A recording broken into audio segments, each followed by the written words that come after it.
Feeling স্টেশনের চিত্রটা কেমন দেখছেন? একে তো মূল্য বৃদ্ধি, তার উপরে প্রচন্ড গরম। গ্রাহকরা কি পর্যাপ্ত পরিমাণ ফুয়েল পাচ্ছেন?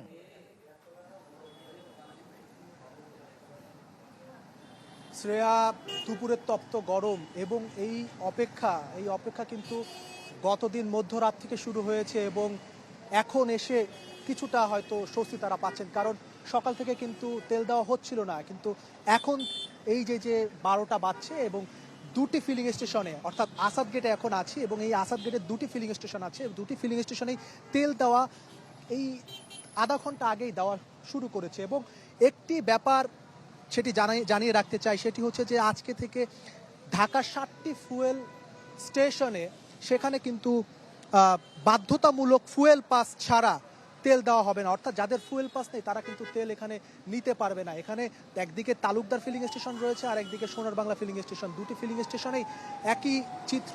এবং এখানের যে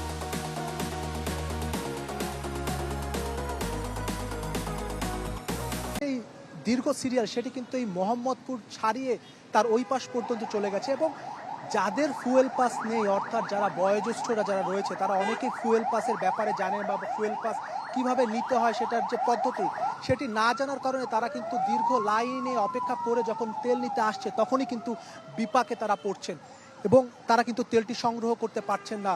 এই অসহায়ত্বের যে চিত্র সেটাও কিন্তু আমরা দেখছি। আমরা এখানে ম্যানেজারের সাথে কথা বলেছি যে আজকে থেকে ডিপো থেকে অতিরিক্ত তেল সরবরাহের কথা বলা হয়েছে, সেটি তারা পাচ্ছে কিনা। তারা জানিয়েছে তারা অতিরিক্ত কোনো তেল সরবরাহ কিন্তু তারা পাচ্ছে না, যেটি আগে ছিল তেমনটি পাচ্ছে। অর্থাৎ আগে যারা যুদ্ধের আগের সময় তারা 6 লরি তেল পেলে এখন সেখানে পাচ্ছে 2 লরি তেল। এবং এখানে যারা দীর্ঘ সিরিয়ালে তেল নিচ্ছে তাদের সাথে আমরা কথা বলেছি, তারা গতদিন মধ্যরাত থেকে তেল নিচ্ছে এবং তারা বলছে সরকার বাড়তি তেলের দাম নিচ্ছে কিন্তু ভোগান্তি কিন্তু কমছে না, সেই ভোগান্তি কিন্তু রয়েই গেল।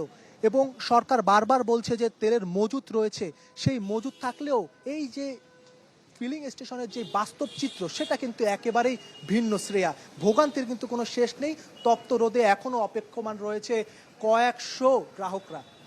ধন্যবাদ ইমতিয়াজ। দর্শক, জ্বালানি তেল বিক্রির খবর জানতে আমরা সরাসরি যুক্ত ছিলাম রাজধানীর আসাদ গেট এলাকায়।